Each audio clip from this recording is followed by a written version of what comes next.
At age 81, Gladys Knight is now sharing her honest thoughts about Michael Jackson. Gladys Knight was born as Gladys Maria Knight on May 28, 1944, in Atlanta, Georgia. From a very young age, Gladys showed extraordinary singing ability. When she was just 4 years old, she was already performing solo songs at her church, amazing people with a voice that seemed too mature for her age. Her family saw her talent and encouraged her, and by age 8, she had become the winner of Ted Mack's Original Amateur Hour on television, an early achievement that hinted at the impressive career awaiting her. During the 1950s, Gladys teamed up with her siblings and cousins to create the Pips, a family group that would eventually become highly respected in soul and R&B music. The original members included Gladys, her brother Merrill Bubba Knight, and her cousins Edward Patton and William Guest. Through the years, they crafted a refined and energetic sound that combined Gladys's powerful, expressive singing with their seamless harmonies and precise dance moves. The group became famous during the 1960s and 1970s with a memorable series of hit songs that became essential to soul music. Their period at Motown Records brought them nationwide recognition, where they released timeless classics including I Heard It Through the Grapevine, If I Were Your Woman, and Neither One of Us Wants to Be the First to Say Goodbye. However, it was their move to Buddha Records that brought them their greatest success. In 1973, they recorded Midnight Train to Georgia, a moving song about love and sacrifice that became their most famous track. The song reached #1 on the Billboard Hot 100 and won them a Grammy Award, establishing their permanent place in music history. Gladys's performance, genuine, soulful, and deeply emotional, expressed the challenges, dreams, and strength of an entire generation. During the 1970s and 80s, Gladys Knight and the Pips kept producing top-charting songs like Best Thing That Ever Happened to Me, I've Got to Use My Imagination, and Love Overboard. Their seamless mix of gospel-influenced emotion, R&B rhythm, and mainstream appeal made them one of the most adaptable groups of their era. Beyond their music, their shows displayed elegance, dignity, and togetherness, representing determination and achievement in the African-American entertainment world during a period of significant social transformation. When the Pips stopped performing in 1989, Gladys Knight boldly started a solo career, demonstrating that her talent could succeed on its own. Her solo recordings further displayed her capacity to grow while maintaining her soulful foundation. She experimented with gospel, pop, and modern R&B, gaining fresh recognition and connecting with new listeners. Her 1994 gospel record, Many Different Roads, revealed her strong spirituality and faith connection, while her subsequent work confirmed her status as an enduring song interpreter. Gladys's achievements go beyond her music career. She has been in television shows and movies, including notable parts in Pipe Dreams and Tyler Perry's I Can Do Bad All by Myself, plus guest spots on many talk shows and award ceremonies. Her elegance, modesty, and resilience have made her not simply a celebrity, but a revered elder figure in the entertainment industry. Acknowledging her remarkable influence, she and the Pips entered the Rock and Roll Hall of Fame in 1996, and she subsequently received the National Medal of Arts and Kennedy Center honors, appropriate recognitions for someone whose voice influenced the music of several generations. Even in her advanced years, Gladys Knight continues performing with unchanged enthusiasm. Her performances remain expressions of love, faith, and perseverance, attracting loyal fans from across the world. Her impact can be detected in numerous artists who came after her, from Whitney Houston to Beyoncé, each owing some of their artistic heritage to the emotional authenticity and vocal excellence that Gladys represented. Gladys Knight's private life has been equally eventful and emotionally meaningful as her famous musical journey. Throughout the years, she has known both the happiness and pain of romance, marriage, and loss, with each period adding to the strength and insight she projects today. Through 4 marriages, Knight's path demonstrates not only her toughness as a woman, but also her unwavering faith, emotional complexity, and lasting hopefulness about life and love. Her first marriage was to James Newman, whom she married in 1960 when she was still a teenager at the beginning of her career. At that time, Gladys was managing the challenges of a growing singing career alongside her responsibilities as a young wife and future mother. Newman had been her high school boyfriend, and their marriage appeared filled with hope and youthful expectations. They had 2 children together, James Newman III and Kenny Newman, who would eventually become significant in Gladys's life, both personally and professionally. But as her success with Gladys Knight and the Pips started growing, the stress of entertainment life and being constantly separated began damaging the marriage. Newman also faced drug addiction problems, which brought increasing instability to their relationship. Gladys, committed both as a mother and entertainer, ended up bearing much of the emotional and financial burden for the family. In 1973, after being married for 13 years, they divorced, concluding a marriage characterized by both genuine love and considerable difficulty. Despite the hurt, Gladys has frequently discussed that time with compassion, recognizing it as an important experience that built her resilience and knowledge of love. The next year, in 1995, Knight married Les Brown, an engaging motivational speaker and writer widely respected for his inspiring presentations about conquering hardship and reaching one's goals. Their marriage drew public interest since both were prominent personalities known for their uplifting attitudes and personal victories. On the outside, their relationship appeared to be an ideal match. 2 strong, passionate people who had each confronted life's obstacles with bravery and dignity. Yet, despite their mutual admiration and love, the marriage became hard to maintain. The couple's demanding schedules, contrasting ways of living, and the strain of public attention started causing problems. By 1979, the relationship had collapsed, resulting in a divorce that was both emotionally and professionally painful. The breakup represented another significant moment in Gladys's life.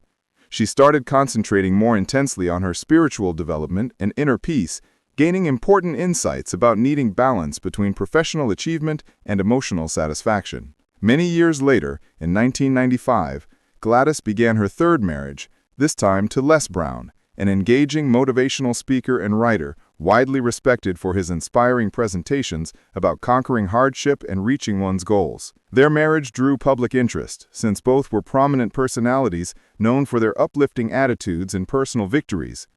On the outside, their relationship appeared to be an ideal match. 2 strong, passionate people who had each confronted life's obstacles with bravery and dignity. Yet, despite their mutual admiration and love, the marriage became hard to maintain. The couple's demanding schedules, contrasting ways of living, and the strain of public attention started causing problems. By 1997, the band-supported owner Grant Hill and Andrew Cowan plays an important role as the national sales and marketing manager. Eventually, in 2001, Gladys Knight discovered enduring happiness with William McDowell, a man who shared her strong faith and solid values. Unlike her previous relationships, this marriage was founded on a deep spiritual bond. McDowell, who wasn't involved in the entertainment business, provided stability, calmness, and balance to Knight's world, a world that had been filled with the disorder of fame and the emotional ups and downs of stardom for a long time. They have devoted much of their time to charitable and community activities, emphasizing faith-centered programs and family-focused causes. The couple has also been involved in leading the Bethel Baptist Church community in North Carolina, where Knight frequently contributes her voice to gospel music and religious work. With McDowell, she has discovered not just a faithful partner, but also a teammate in faith and service. Their relationship marks a fresh phase in her life, one focused on spiritual satisfaction, thankfulness, and lasting love. After spending more than 60 years in the music business, Gladys Knight, the Empress of Soul, has never hesitated to express her honest opinions. Now at 81, she's being more open than ever about her deep, complicated, and emotional relationship with Michael Jackson, the king of pop. Their connection went far beyond professional friendship. It was created through years of mutual respect. shared experiences as African American performers challenging boundaries, and a strong sense of motherly concern that Gladys felt for Michael. For the first time, she's explaining how she genuinely viewed him, not as an untouchable superstar, but as a deeply sensitive, talented, and struggling human being. Gladys started by remembering when she first met Michael Jackson while he was still a child singing with the Jackson 5. "From the very first time I saw that boy perform, I recognized he possessed something extraordinary," she stated. "There was a glow in him that felt almost heavenly. He could captivate an audience completely before he even reached his teenage years." Gladys was already an established performer at Motown during that period, and she saw directly how the young Jacksons were pushed into fame. She recalled seeing Michael's mother, Catherine, behind the scenes and immediately feeling that he was a child meant for both greatness and hardship. "Fame arrived for him too soon," she noted. "He was just a child attempting to carry an enormous weight on his shoulders." As time passed, Gladys observed Michael transform from a gifted child into one of the most impactful entertainers in history. "Michael didn't simply perform, he completely transformed," she said. "He poured everything he had, every bit of himself, into his craft. People discuss his dancing and his singing, but they don't always realize how intensely he experienced everything he did." She disclosed that away from public view, Michael was quiet, reserved, and often looking for real connections. He wasn't that boisterous superstar people pictured. He was tender. He would address me as Miss Gladys and discuss music, love, and faith. He possessed such a kind spirit. Gladys also revealed how she witnessed Michael suffering under the burden of worldwide fame. "That level of pressure isn't normal for anyone," she said seriously. "He didn't have the ability to make errors like other people. Everything he did was amplified 1,000 times over." She remembered times when Michael would share how exhausted he felt, not just physically, but emotionally. He once told me, "Miss Gladys, sometimes I wish I could simply walk down the street and nobody would recognize my name." That hurt my heart, because that's all he ever desired. To just exist. When questioned about the controversies that surrounded Michael's later years, Gladys responded with compassion and conviction. "People forget that Michael was human," she said. "He made decisions, yes, but he was also a man who bore the world's expectations from childhood. It's simple to judge when you've never experienced that type of life. I never thought he was the villain some attempted to portray him as. Michael was misunderstood. He was sensitive, even delicate. He offered love to a world that didn't always return it." Gladys also expressed her views on Michael's artistry and how it influenced generations. "Nobody will ever accomplish what Michael accomplished. He transformed the music landscape forever," she reflected. "He created opportunities for so many of us. His creativity, his vision, that was pure genius, and it originated from a place of profound emotion. Every note he sang contained a story behind it." She paused, then continued. "People view him as a legend, and he was. But to me, he'll always be that young boy from Gary, Indiana, with dreams in his eyes." Even many years after his death, Gladys acknowledges that she still senses his presence. "Sometimes when I perform, I feel him," she said quietly. "It's like he's right there observing, smiling. I know he's at peace now, finally released from all the chaos of this world." Her voice shook slightly as she went on. "Michael offered us his heart. He gave us his happiness, and in exchange we owe him our compassion. We owe him kindness." In her later years, Gladys has become somewhat of a keeper of musical history, one of the few surviving artists who personally knew so many of the legends. She sees her reflections not as rumors or exposés, but as a tribute. "I'm not sharing my truth to create drama," she said. "I'm sharing it because Michael deserves to be remembered as the beautiful soul he was. I loved that boy genuinely, and I miss him every day." Her words function as both a memorial and a reminder of the severe cost of fame. Gladys Knight, who has faced her own challenges in the spotlight, comprehends the price that artists like Michael Jackson paid for their excellence. We all desired a piece of him, but what he needed most was peace. I hope he has that now. In 2009, Knight performed His Eye is on the Sparrow and The Lord's Prayer at the funeral service for Michael Jackson. In her honesty, Gladys Knight expresses something uncommon, not just the truth about Michael Jackson's life, but the humanity beyond the legend.